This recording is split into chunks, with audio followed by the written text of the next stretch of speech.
doing? Iready reading. Booker T. Washington, An Exceptional Life by Justin Libby. Let's go! Turn that on real quick. Sometimes in the course of history, a person's life begins in an exceptionally different way from how it ends. This is certainly true of Booker T. Washington. He was born into slavery, but he went on to establish an institute of higher learning. His work earned him honorary degrees from respected universities and invitations to meet multiple U.S. presidents. In 1865, when Washington was around 9 years old, the 13th Amendment made slavery illegal. But most black Americans still lived very challenging lives. Many continued to farm the lands of former slaveholders, earning barely enough to survive. Washington knew there had to be a better way. Education was always important to Washington. So in 1872, at the age of 16, he traveled 500 miles on foot from his family's home to attend Hampton Normal Agricultural Institute in Virginia, a school for black youths. He even took a job as a janitor there to help pay his tuition. His education at Hampton convinced Washington that black Americans could best improve their lives by learning skills that would enable them to support themselves financially. Okay, I'm going to do the question now. Which detail supports the idea that education was always important to Washington? He was born into slavery and became free only after the 13th Amendment passed. No. He received invitations to meet several U.S. presidents later in his life. No. He and his family faced many challenges even after slavery ended. No. That means this one is the right one. He walked a great distance and worked as a janitor in order to attend school.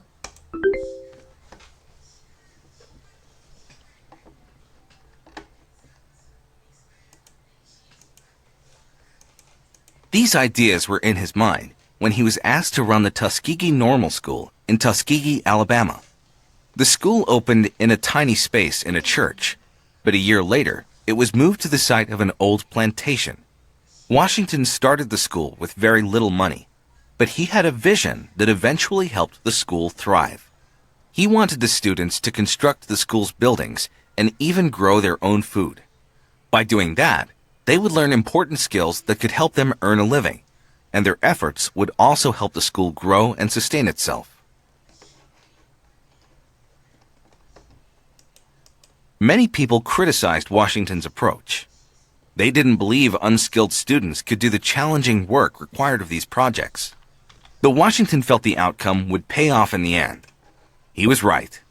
When he died 34 years after starting the school, the campus included over 100 buildings, employed almost 200 teachers, and was educating over 1,500 students.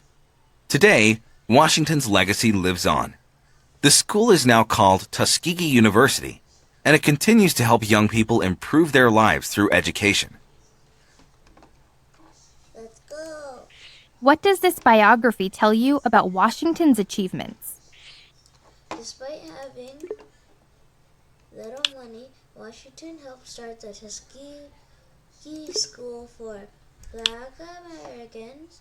Washington believed in using his work to help students learn skills. Thanks largely to his leadership, the school grew and succeeded. Now a university, it continues to educate young people today. Up from Slavery by Booker T. Washington. As you read, think about... About 3 months after the opening of the school, and at a time when we were in the greatest anxiety about our work, there came into market for sale an old and abandoned plantation, which was situated about a mile from the town of Tuskegee.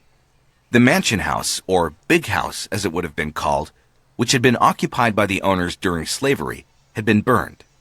After making a careful examination of the place, it seemed to be just the location that we wanted. Okay, nice.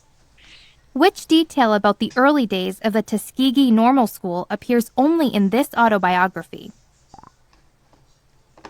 Washington was nervous about the school succeeding. Washington wanted students to build the school.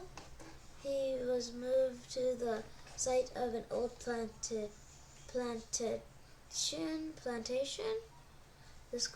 The original school had burned down soon after it opened.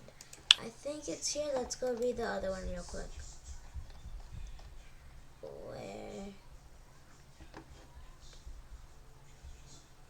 These ideas were in his mind when he was asked to run the Tuskegee Normal School in Tuskegee, Alabama. The school opened in a tiny space in a church, but a year later, it was moved to the site of an old plantation. Washington started the school with very little money, but he had a vision that eventually helped the school thrive. He wanted the students to construct the school's buildings and even grow their own food. By doing that, they would learn important skills that could help them earn a living, and their efforts would also help the school grow and sustain itself. Washington was nervous about the school succeeding. Washington wanted students to build the school. They already did that. Did they say Washington was nervous about this? Washington was nervous. I don't think they says this. So yeah. Let's go!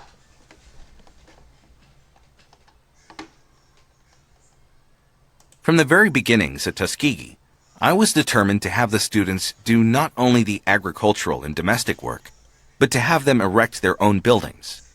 My plan was to have them, while performing the service, taught the latest and best methods of labor.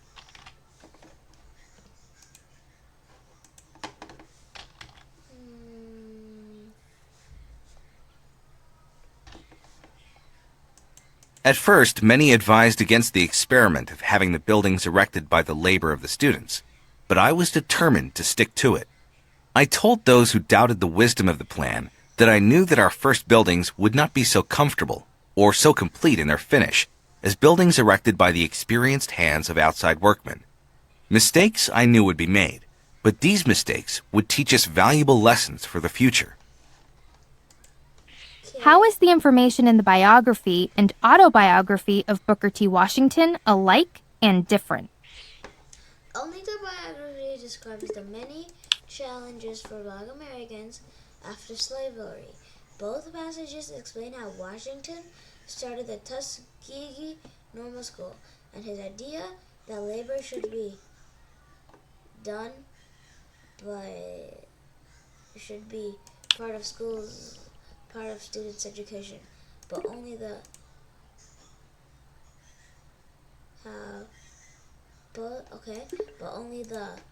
autobiography describes the new likely issues with the new bill. Please, let's go!